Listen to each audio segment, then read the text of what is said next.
Quando nós falamos sobre analistas de basquete no YouTube, poucos são tão bem conceituados quanto o Jimmy High Roller. O Jimmy, ele tem um canal de mais de 2 milhões de inscritos. O cara realmente é um fenômeno. Qualquer vídeo dele bate 1 milhão. É realmente uma coisa impressionante. E aí, nessa semana, ele soltou um vídeo que tem dado uma repercutida muito grande, né? Só pra vocês terem noção, esse vídeo saiu há menos de 48 horas e já tem mais de 1 milhão e 200 mil views. É uma coisa realmente bizarra. E sobre o que é esse vídeo? É um vídeo onde ele questiona e dá o ponto de vista dele sobre o maior auge da história da NBA. No vídeo ele dá vários exemplos, né, de grandes auges que tivemos na história da liga. E aí ele faz a seguinte indagação: será que nós estamos presenciando agora o maior auge da história da NBA? Será que hoje tem um cara que tá vivendo o maior auge que a liga já viu? E aí, nesse vídeo, ele tá se referindo ao Nikola Jokic, né? Eu não assisti o vídeo ainda, tá? Eu sei do que se trata porque tá geral comentando no Twitter, principalmente a galera da gringa. Só que eu ainda não vi o vídeo, eu separei ele aqui e vou reagir com vocês a esse vídeo do Jimmy High Roller. Tô bem curioso pra ver o ponto de vista dele sobre isso.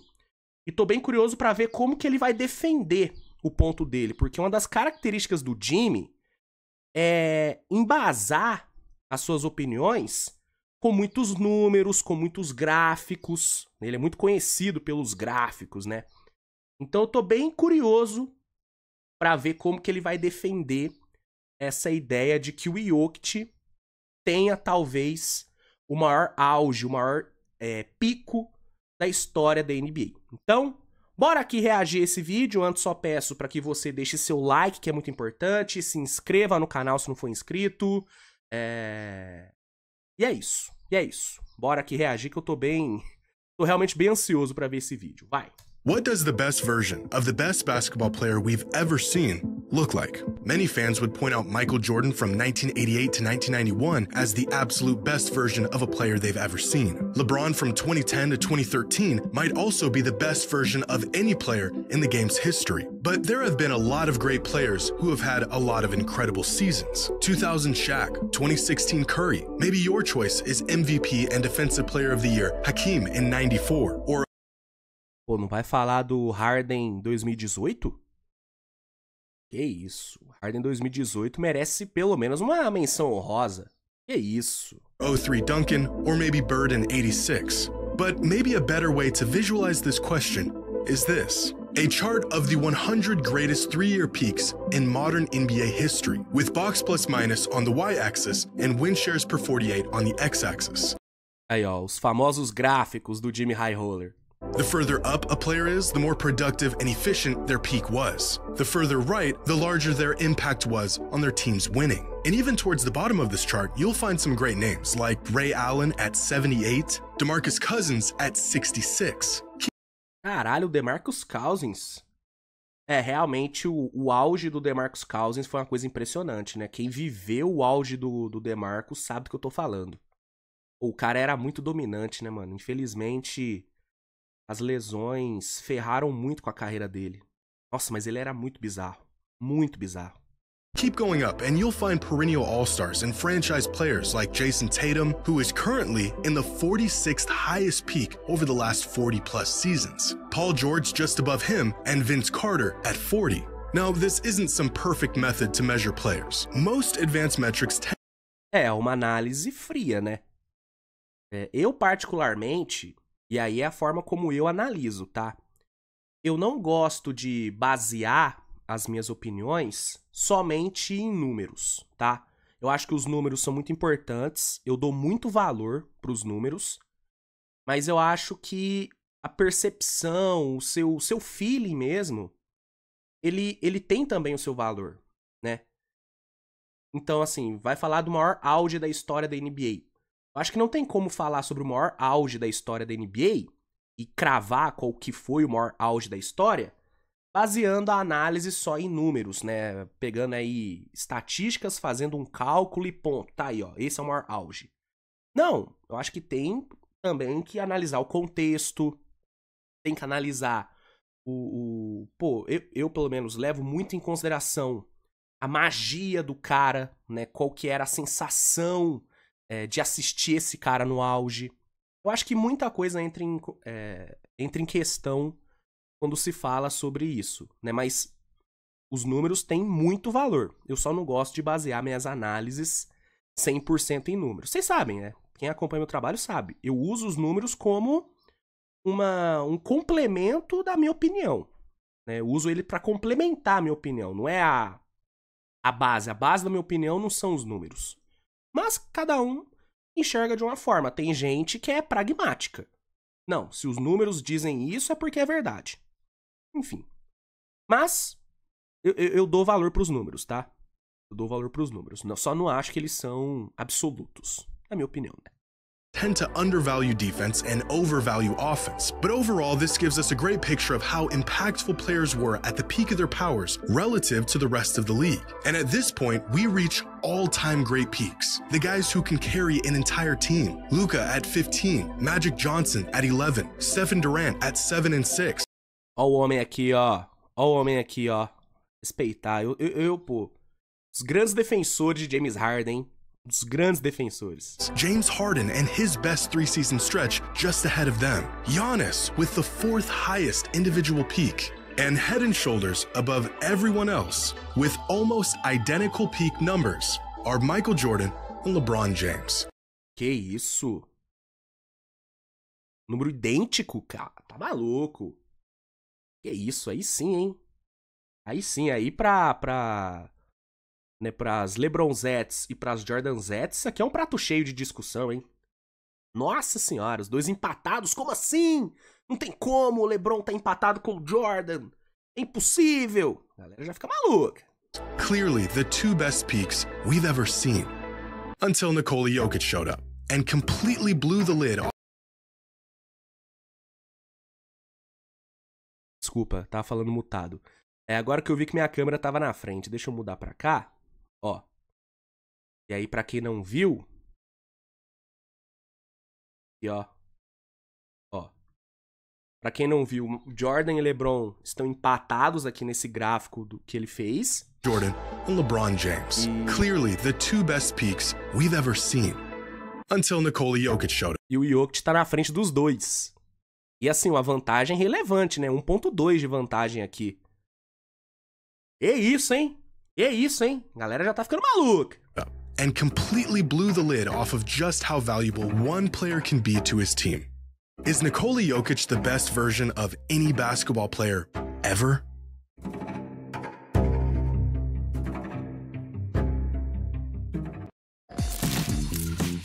Pô, toma ad. Na cara. Have a break. Have a Kit Kat. Today's video is brought to you by SeatGeek. The NBA... Que isso? Sai do ad do YouTube e entra no ad dele, pô. Ah, fazer o quê? Eu, como criador de conteúdo, eu não vou pular o ad, né? Porque eu sei a importância de um ad, né? Então, vou deixar rolar o ad do cara. season is heating up. Your favorite Não que ele esteja precisando também, né? Pelo amor de Deus. artists are on tour, and y'all are gonna need some tickets. Now, you guys have used my promo code so much that SeatGeek wanted to hook you up with a new promo and a new special offer, and it's the best one yet. For the rest of the season... Foi mal, irmão. O ad tá muito longo. Eu vou pular. Desculpa. Já fez seu ad aí, ó. Cupom Jimmy10 aí, ó. Aí, vai. The game. They can put up great numbers, but that doesn't always translate to winning basketball. You can use the eye test, but our eyes can be deceiving. However, there is one surefire way to tell. And that's when a player is so important and so valuable that their team is utterly lost without them. Every time they step out... Isso aí resume o que é o Nikola Jokic, né? O Jokic, ele é tão importante pro Denver que quando ele não tá em quadra, os caras desaprendem a jogar basquete, né? Nessa temporada, então, isso tá ainda mais evidente. Está muito evidente nessa temporada. É bizarro como o Denver não sabe jogar quando o Jokic tá no banco. É surreal, mano. Out of the game, everything falls apart. We saw this with LeBron at points in his career. We've seen this many times with Steph. And just a couple days ago, we saw this with Nikola Jokic.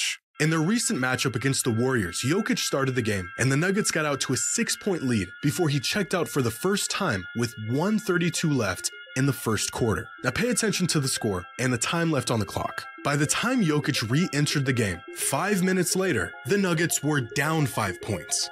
Nossa, é bizarro, né, cara? É bizarro, mano. O Jokic, ele não pode ficar mais de 3, 4 minutos no banco. Ele não pode. Porque o Denver não consegue sustentar uma vantagem. Nossa, é realmente impressionante. Assim como o Warriors também vira um monte de bagre quando o Curry tá no banco, né? Isso é importante falar também. Quando o Curry vai pro banco, o Warriors não sabe jogar. Nesse jogo aí a gente viu muito isso. A gente viu muito a importância que o Curry tem pro Warriors e que o Jokic tem pro Denver. Esse jogo serviu pra evidenciar isso. Jokic helped the Nuggets overcome that deficit, and by the time he checked out again at the end of the third, the Nuggets were back up by 5. By the time he returned to the game, just 2.5 minutes later, the Nuggets were down 3 points. Jokic played the rest of the game, and the Nuggets ended up winning by 4. Jokic was on the bench for just 8 minutes of this game, was a net plus 42 points, and the Nuggets won this game by just 4. And that pretty much... Olha isso, cara. Olha essa diferença, mano. Mais 23 com ele em quadra, menos 19 com ele fora. Cara, é discutivelmente a maior dependência da NBA, assim.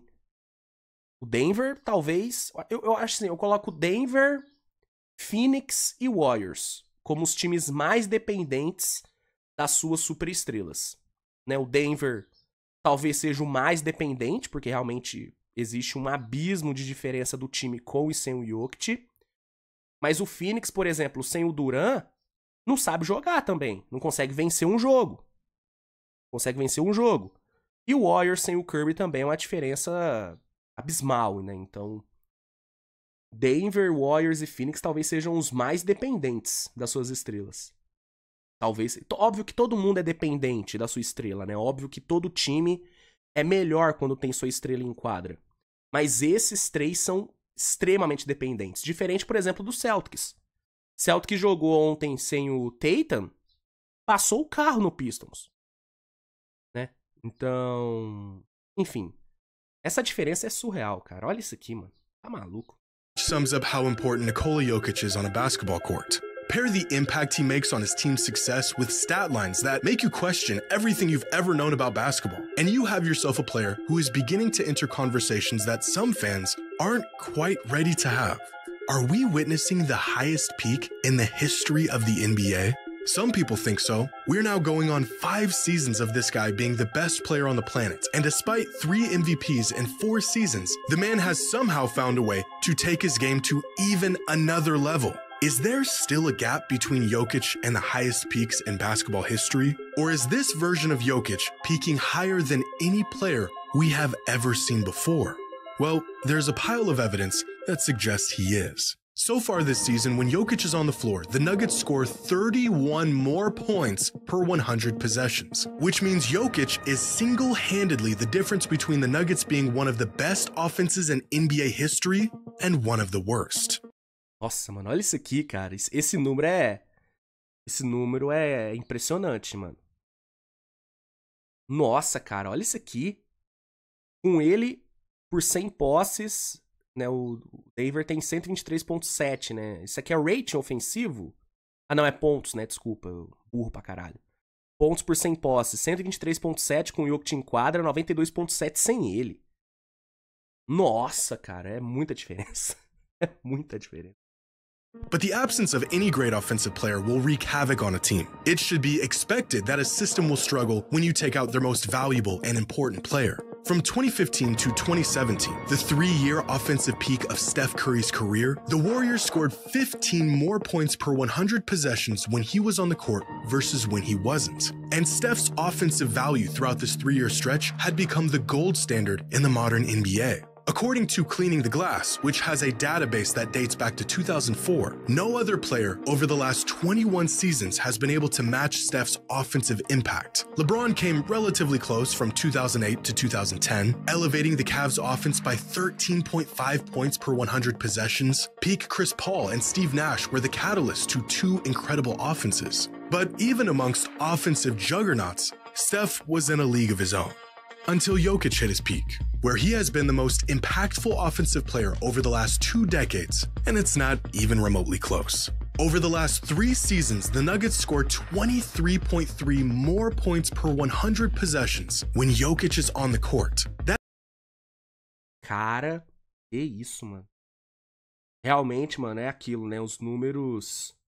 Não dá pra você basear a sua análise só nos números, mas os números te dão uma percepção, né, diferente. É óbvio que é muito nítido que o Denver precisa do Jokic, é nítida a diferença do Denver com e sem o Jokic. Mas quando você olha para esses números, aí você tem uma noção, né? Olha isso, cara. Nas últimas 3 temporadas, o Denver com o Jokic entrega mais 23,3 pontos a cada 100 posses. Olha a diferença para outros caras, ó. O Embiid, né, 6.4. Durant Warriors, 9.9. Kobe, 10.9. Né, o Curry, 15. Cara, o Jokic, 23.3. Olha isso, mano. Puta merda, velho. Puta merda. Tá me convencendo, hein? Tá me convencendo, malandro. That is a larger gap than most starting fives have over their bench unit. Jokic is making this big of an impact by himself. And we already knew that he was approaching, if not already at the level of some of the best, most impactful players in NBA history. But to really enter the conversation, Jokic first had to do what every all-time great must. Prove that he could be this good over and over and over again. That his dominance transcended who you put around him, and that his impact wasn't some 3-year abnormality. And he's now done that. He's way past the point of skepticism, and now entering the point where we have almost built a tolerance to his absolutely mind-bending stat lines. Olha essa stat line. 56 pontos, 16 rebotes e 8 assistências, mano. Vai tomar no cu. Basketball Reference. Não, detalhe, né? Built a tolerance to his O Denver perdeu esse jogo, tá? O Denver perdeu pro Wizards aqui, ó. 122 a 113. Surreal, né? Pô, surreal. Absolutely mind-bending stat lines. Basketball Reference cites a season where a player achieves a box plus minus of 10 or more as an all-time great season. As they put it, think peak Jordan or LeBron. And only 16 players in the history of the NBA have achieved this mark for a single season. Only 4 of these 16 players have achieved this mark in multiple seasons. Those players being LeBron, Jordan, Giannis, and Chris Paul. Nikola Jokic has a box plus minus of 10 or more for his entire career. Easily the highest BPM of any player in NBA history. In fact, there have only been 8 individual seasons where a player logged a box plus minus of at least 12. LeBron James did it once back in 2009, the most productive and high usage season of his entire career. Michael Jordan did it twice, once back in 1988, arguably the greatest individual season in NBA history and the best statistical season of his career, and again in 1991. This season, Nikola Jokic is on path to accomplishing this feat as well, joining an exclusive club with the 2 greatest players of all time. But he's been in the club for a while now, because he also did it last season, and the season before that. Oh, and the season before that, and the season before that one. Caralho! Nossa, mano. Cara, é surreal, né? Muita gente acaba desvalorizando um pouco o Jokic, porque não gosta do estilo de jogo dele, porque o Jokic, ele é um cara que não é atlético, não é um cara que vai te entregar jogadas atléticas maravilhosas, que você vai ficar, meu Deus, que puta dunk. Não, ele não é um jogador talvez tão empolgante quanto um Ja Morant, quanto o Anthony Edwards, né? Então, muita gente, principalmente o fã casual, não vê tanta graça assim no Jokic. Só que, mano, você achando o estilo de jogo dele legal ou não, é inegável o quão surreal esse cara é em termos de produção. É surreal. E esses números evidenciam muito isso. Evidenciam muito isso. E é aquilo, cara, esses números eles complementam, eles agregam na percepção que você tem assistindo o Jokic. Se você para pra assistir um jogo do Denver e presta atenção no Jokic, você vê, cara, tudo passa por ele tem o controle total das ações do jogo, ele consegue antecipar basicamente todas as posses defensivas do adversário, ele lê todas as jogadas do adversário. Você vê a produção dele acontecendo. Você vê ali. E quando você pega e olha os números, você vê, mano. É realmente inacreditável o que esse cara faz numa quadra de basquete. É inacreditável. Só que é aquilo. Não é um jogador midiático, não é um jogador que vai ser capa do 2K, por exemplo. Você nunca vai ver o Jokic sendo capa do 2K. Não, é um cara que, por exemplo, não tem uma linha exclusiva com uma grande marca. É um cara que não tá com a Nike, é um cara que não tá com a Adidas, é um cara que assinou com uma marca desconhecida. Entendeu? Então ele não é um cara midiático. Então a percepção do fã casual nunca vai ser de que o Jokic é um monstro da bola. Não. Agora, quem para mesmo pra ver os jogos, quem é um pouco mais nerdzinho, tem total concepção do quão gigante esse cara é, né? Eu mesmo, cara, eu já defendo a agenda de que o Jokic é o melhor jogador do mundo há 2 anos, pelo menos. E pra mim, existe um gap gigante dele pros outros, tá? Gigante. Gigante. Ah, mas ele não defende. Irmão, basquete vai além de defesa. Basquete vai muito além de defesa. O controle de jogo, o QI de basquete. Sabe, esse cara ele faz tudo numa quadra de basquete. Faz tudo, entendeu? Ele é um sistema ofensivo inteiro. Inteiro. Fala-se muito do Harden. Ah, o Harden é o sistema. Irmão, o Jokic é o verdadeiro sistema. Se você tem o Jokic no seu time, você tem um sistema ofensivo completo ali. O Jokic, o que ele é? Ele é um sistema ofensivo inteiro e ele é um treinador dentro de quadra.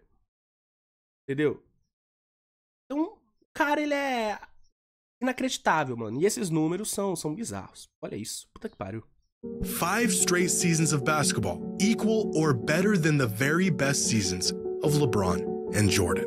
But you don't have to seek out metrics to see how Jokic has mastered the game.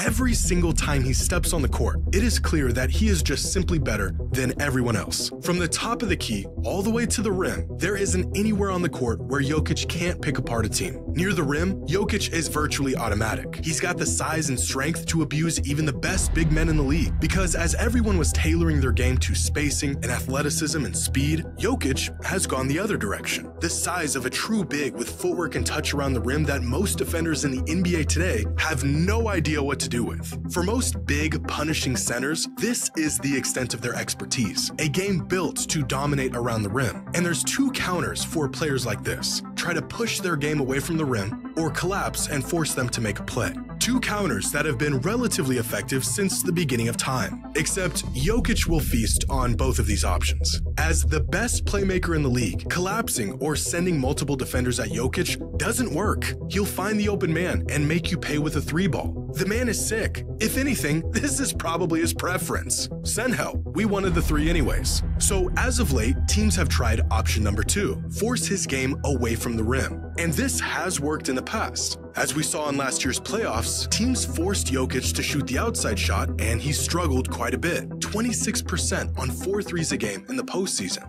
This was the chink in his armor. Well, at least it was. Because this season, Jokic is shooting 50% from 3. Cara, essa evolução que ele teve na bola de 3, ela tornou a missão de marcar ele ainda mais impossível. Porque é igual ele falou, né? Até ano passado, uma das poucas formas de você dar uma diminuída no impacto do Jokic era tirar ele do garrafão, era fazer ele trabalhar mais no perímetro, porque ele não é um sniper pra 3, né? Não era, pelo menos. Nessa temporada, ele melhorou, cara. E isso é o bizarro do Jokic, porque ele é um cara que também tem um poder de adaptação muito grande. Beleza, agora eles vão forçar com que eu saia mais do garrafão? Beleza, vou começar a castigar eles no perímetro. Vou começar a matar 3, 4 bolas de 3 todo jogo. E aí, o que você vai fazer agora? Se você deixar ele pro post, ele vai te machucar. Ou ele te machuca no post pontuando, ou ele te machuca achando um passe absurdo pra alguém livre no perímetro. Então você não pode deixar ele no post. Na média distância, ele também vai te comer vivo. Ele vai atrair a marcação, vai achar um passe pra alguém cortando ali sem bola, pra alguém cortando no backdoor. Então você também não pode deixar ele na média distância. E agora, na longa distância, ele te castiga no perímetro. Então, o que você vai fazer pra marcar o Jokic? Surreal, cara. Realmente, o cara, ele é bizarro. On 4.2 attempts per game, 50%. The second most efficient three-point shooter in the league among all players shooting at least 4 threes a game. So he can crush you around the rim, and you don't even want him to get the ball down there. But he's now one of the most efficient three-point shooters in the league, so we can't let him operate however he wants out there. So let's play him close, put a big body on him, deny the passing lanes and get physical. Again, a tactic that worked against Jokic about as well as any other. Except that doesn't work either, because Jokic also has the ability to put the ball on the floor and go downhill, which shouldn't be possible for a guy his size, but he does it. And once he gets to the middle of the floor, well, now you've lost. In the NBA, a player's gravity is a concept that has really become one of the most valuable things to possess. This is what offensive gravity looks like. A gente fala muito, né? Eu, pelo menos, falo muito sobre a gravidade dos jogadores, né? Sobre a gravidade que o Luka gera, que o Jokic gera, que o Curry gera. Isso aqui é a gravidade. Isso aqui é o conceito de gravidade. É o cara tá com a bola e atrair toda a atenção da defesa. E por que isso aqui é importante? Ele vai falar isso, né? Isso aqui é valioso porque olha as janelas que se abrem. Ó, se o Jokic quiser aqui, ele passa pro Peyton Watson, ele passa pro Julian Stroughter, ele passa pro Christian Brown, e os três vão ter um arremesso limpo. Esse é o valor de você ter um jogador que gera essa gravidade. Esse é o valor de um Jokic, esse é o valor de um Luka. Por isso que esses caras são absurdos, por isso que esses caras geram tanto jogo, por isso que eles são tão valiosos na liga, porque são poucos que conseguem gerar isso, são poucos que conseguem atrair tanta atenção da defesa. E aí, são caras extremamente inteligentes que exploram muito bem isso. O Jokic, mais do que todos, né? When Jokic gets to this spot, the defense completely sinks in and bends however he wants it to. From here, he becomes the most lethal offensive weapon the game has ever seen, with the size, IQ, and skills to do whatever he wants. From this spot, there really isn't anything preventing Jokic from at least getting the shot that he or his team wants. Again, the best passer and playmaker in the league, so he'll find the open man if and when you close on him. Give him space, and he's capable of hitting the shot all day long. Or maybe he'll just put his back to the basket and back you into oblivion while you question if all that time you spent in the weight room was really worth it. Peak Jokic doesn't really have any weaknesses on offense. At the moment, not only is there no consistent, tangible way of stopping him, it looks like there isn't even a way to slow him down. And although this can be said about a few players who hit all-time high peaks, there may not be another player who is as consequential to their team and its success as Nikola Jokic is. So far this season, Jokic touches the ball 113 times per game. Que isso, cara? Ele tem quase 114 toques na bola por jogo. Puta que pariu. Olha a diferença pro Tyrese Haliburton. Olha a diferença pro LaMelo, que é um cara que monopoliza tanto a bola. Tá maluco? É bizarro isso, cara. Mano, eu não tinha noção desse número, velho. Não tinha noção desse número. That's anytime he receives a pass or grabs a rebound, a mark that leads the NBA by a country mile. But the crazy part is that the Nuggets only have 100 possessions per game this season, which means on average, Jokic touches the ball not just every single Nuggets possession, but multiple times on several possessions. É isso mesmo, né? Ele sozinho tem mais toques na bola do que o Denver tem de posses no jogo. Caralho! In fact, since the NBA introduced tracking data back in 2014, here are some all-time great players and how involved they were in their team's system throughout their 3-year peak, how many touches per possession they were getting. And across the board, all of them are floating between 0.6 and 0.8 touches per team possession, with LeBron, Harden, and Luka carrying the heaviest load of anyone. Luka even approaching a 1-to-1 touch-to-possession ratio throughout the last 3 seasons. The Mavericks needing him to be involved in nearly every possession. And still, Jokic is on a whole nother level, where he is being utilized on virtually every single possession in every single game for 3 straight seasons. So not only does Jokic statistically contribute more to his team's winning, the load he is burdened with dwarfs even the greatest high-impact players over the last decade. Jokic isn't just the most important piece in Denver's offense, he is Denver's offense, which... Exato, né? Ele é o sistema. Ele é o sistema. Nossa, cara, esses números são inacreditáveis, hein, mano? Brings us to the one glaring pitfall for Jokic's case as truly the highest peak of any player ever. Defense. A solid defensive player at his best. Grande ponto aí, né? A grande crítica ao Jokic. Talvez a única crítica ao Jokic. A defesa dele. And a net negative player at his worst. And this is the one factor that may prevent him from peaking higher than anyone else. There's 2 sides of the ball. He's the best we've ever seen on one side, and he's okay on the other side. Meanwhile, there have been many great players that have been incredible on both ends. Mike, LeBron, Kareem, Duncan, Kobe, Hakeem, even Shaq and Bird were great defensive players at the peak of their powers. Jordan was almost as impactful on offense as Jokic is, while being one of the best defensive players in the league at his peak. Same goes with LeBron. And because most advanced metrics neglect defense or measure it incorrectly, the impact they had on the game doesn't quite translate to the numbers we see on the back end. For example, e é aí que pra mim dá uma dividida na discussão, né? Porque, por exemplo, assim, se você me perguntar, Luiz, você acha que o Jokic ele é dono do maior auge ofensivo da história da liga? Cara, assim, antes de ver o vídeo, eu já tinha essa percepção. Com o vídeo, com esses números, cara, eu acho que é plausível falar isso. E o auge ofensivo do Jokic, que o pico ofensivo do Jokic talvez seja o maior da história da NBA. Acho que é plausível falar isso. Agora, quando você fala auge no todo, maior auge da história da NBA, aí eu tendo a ir de Michael Jordan ainda. Né, o Jordan nos anos 90, ele não era só o melhor jogador ofensivo da NBA. Ele era também, se não um dos 3 melhores jogadores defensivos da NBA.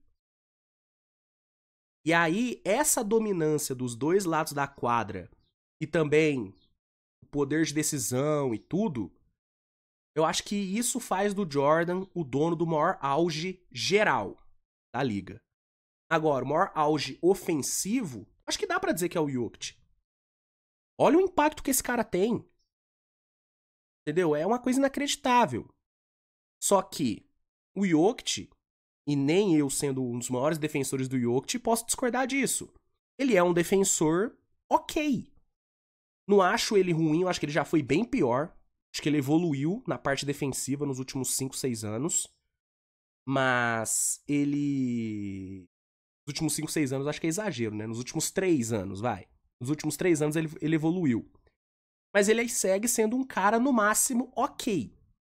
No máximo ok. O Jordan, ele era o cara, entendeu? Ele era surreal na defesa.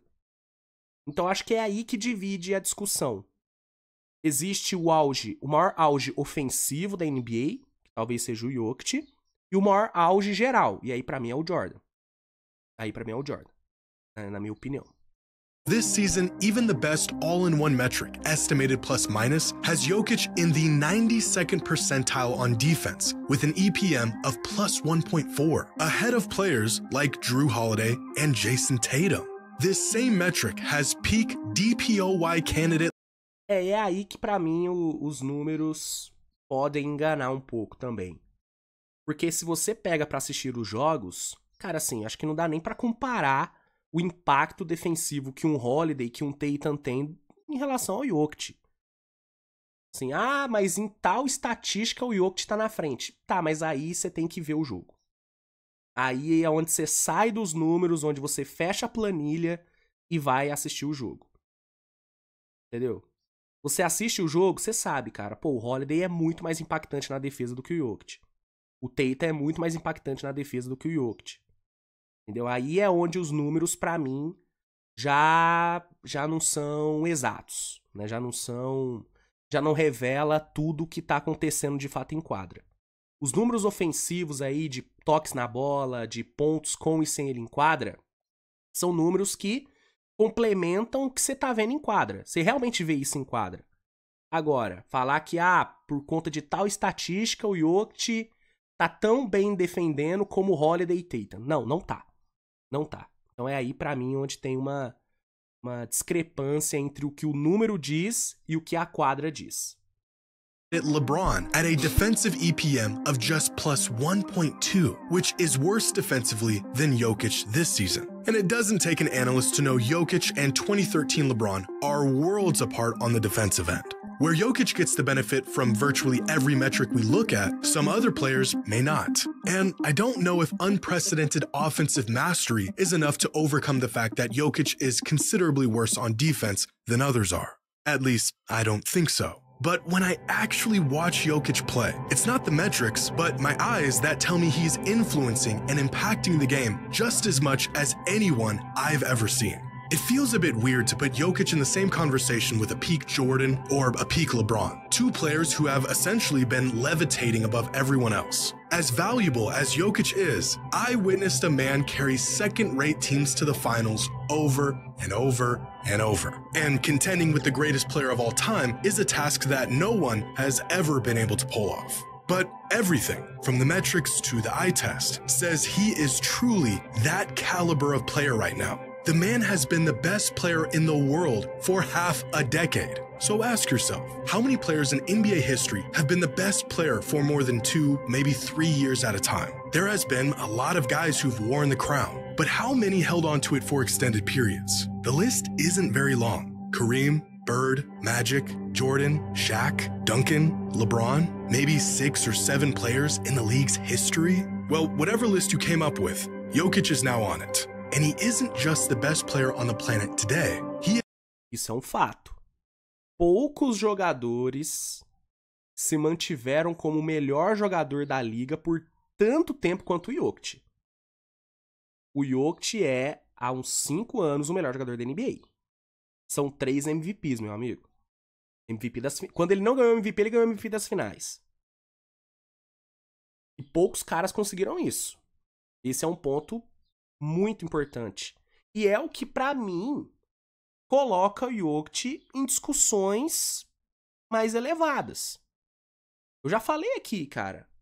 Eu não acho absurdo imaginar o Jokic terminando a carreira no top 7, top 6 da história. Hoje, talvez ele não esteja. Talvez ele não esteja nesse top 7, top 6. Mas eu não acho absurdo imaginar ele com mais um MVP, com pelo menos mais um título, e, né, acumulando recordes e recordes de assistências, de pontos, de rebotes, de triple-doubles e tudo. Não acho absurdo ele terminar a carreira como um dos 7, um dos 6 maiores de todos os tempos. Não acho absurdo nenhum, cara. Não acho absurdo nenhum. E muita gente tem resistência a colocar ele nessas conversas e tal. Mas, velho, vai ter uma hora que não vai ter como você resistir mais.